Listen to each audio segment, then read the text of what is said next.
During the 2000s, the technology consulting firm Satyam Computer Services was one of the largest and most successful companies in India. It was listed on both Indian stock exchanges and the New York Stock Exchange, achieving a market capitalization of more than $10 billion at its peak in 2006. Satyam was one of the largest technology companies in India and was benefiting tremendously from the country's rapidly growing IT services sector.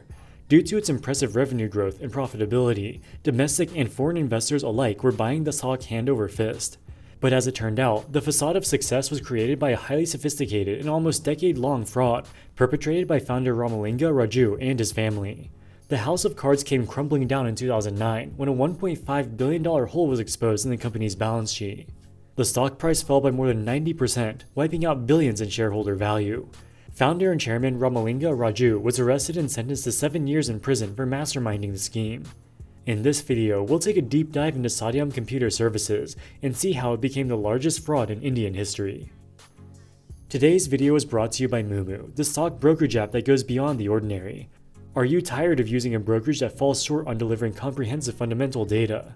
Look no further. Moomoo provides you a wealth of information, including historical revenue, net profit, and free cash flow for any stock you want to explore.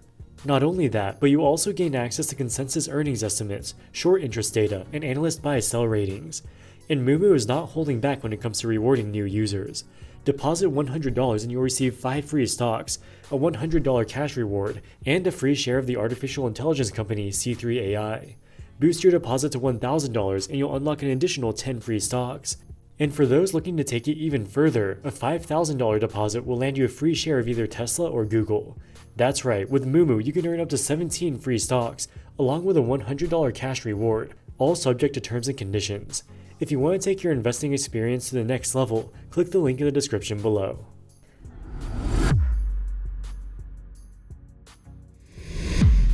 Founded in 1987, Satyam had 3 major business segments: business process outsourcing, IT consulting, and software development. Business process outsourcing was a booming business in India during the 2000s and remains an important industry for the country today. Before the internet, large companies, especially banks and accounting firms, had to hire tens of thousands of employees to handle all the paperwork for every mortgage application, financial transaction, etc. Because these records were primarily done on paper, these clerical employees needed to be located near the company's front office locations, such as bank branches. For banks in the US and other developed countries, this was a massive expense because wages were relatively high. With the internet, these processes could be outsourced to developing countries where wages were much lower. India quickly became the most popular choice due to its large population of educated and English-speaking workers. Satyam was one of the largest Indian companies involved in this booming industry. The second segment is IT consulting. Whenever a corporation starts using a new software, especially large and complicated software such as enterprise resource planning systems, the employees need significant training to learn how to use it. Companies would hire Satyam for consulting services to strategize on how to implement new software in the most efficient way possible, as well as training their employees to use it. Most of Satyam's consultants worked remotely from India, again giving them a cost advantage. And finally, they provided software development and maintenance services. Satyam would develop and maintain custom-made software for niche purposes. For example, in 2008, Satyam was the lead software partner for both the FIFA World Cup and the Beijing Olympics. They created the websites for both events, including a system to update game scores live. By all accounts, Satyam was a real company. They had tens of thousands of employees, provided valuable services, and legitimately generated billions of dollars in revenue. Nobody suspected anything was fraudulent, so as their revenue and profits surged, so too did their share price, making them one of the most valuable companies in India. In fact, Satyam was so well respected that in 2008, they were given the Golden Peacock Award, which is one of the most prestigious awards in the Indian business community. The award specifically touted the company's excellence in corporate governance. Within less than a year, the fact that Satyam was given any award for corporate governance would become laughable. Things started to get weird in December of 2008 when Satyam unexpectedly announced that they would be acquiring 2 real estate firms, Mitas Properties and Mitas Infrastructure.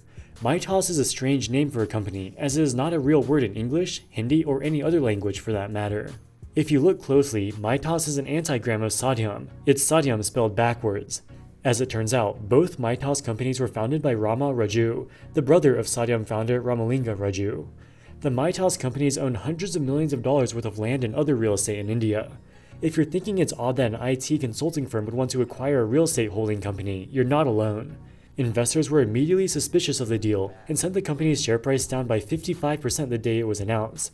Facing the threat of investor lawsuits, Satyam almost immediately called off the ill-conceived acquisition.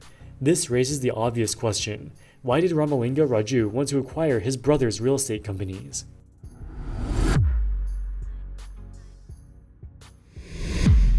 While Satyam was a real company, it was not nearly as profitable as its financial statements suggested. Satyam used an accounting and payroll software called On Time. Raju secretly planted a bug in the system, which created a superuser role. Using his superuser account, Raju was able to create fake invoices for services that had never been provided to generate revenue that never existed. Additionally, he and his brother conspired to create a web of more than 300 shell companies that would secretly borrow money from Satyam's accounts. Even more egregiously, they created 6,000 salary accounts for employees that did not exist. The money that was used to pay these fake employees was siphoned into the pockets of the Raju family. Finally, the cash that they raised from their IPO on the New York Stock Exchange never made it into Satyam's bank accounts. It was instead siphoned to the Raju family.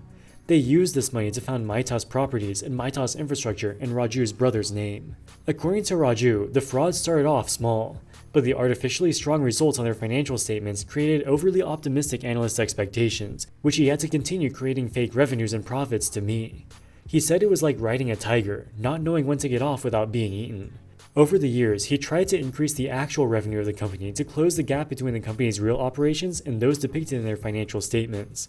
But all of those efforts ended in failure. Because a large portion of the company's revenue was fake, the difference between the cash reported on their balance sheet and what they actually had in their bank account was growing. And by the end of 2008, they were on the verge of running out of cash. The proposed Maitas acquisition was a final Hail Mary attempt to solve this problem. Maitas had real property assets.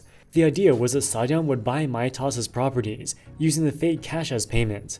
This would fill up the hole in the balance sheet and make things right once and for all. When the acquisition failed, Raju came to the realization that his house of cards had come crumbling down. So he took full responsibility for his actions. At least he pretended to. He sent a 5-page letter to the board of directors, admitting that of the 53 billion rupees of cash on the balance sheet, 50 billion, a shocking 95%, did not exist. Additionally, they had about 17 billion of liabilities that were not stated on their financial statements. In total, the hole in Satyam's balance sheet was 70 billion rupees, equivalent to about $1.5 billion at the time.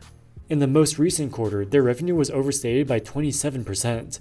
They reported an operating profit margin of 24%, but in reality, the margin was just 3%. While he did take responsibility for manipulating the company's financial statements, he didn't fully come clean.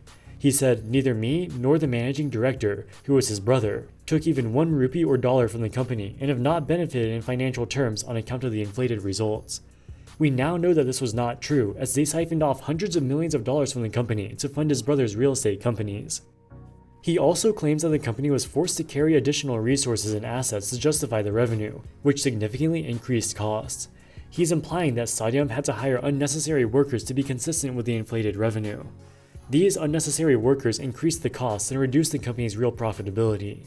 Satyam indeed hired 6,000 unnecessary workers. What he failed to mention was that these workers existed only within the rigged payroll software, and he siphoned off the salaries himself. Both Ramalinga and Rama were arrested, and both were sentenced to 7 years in prison.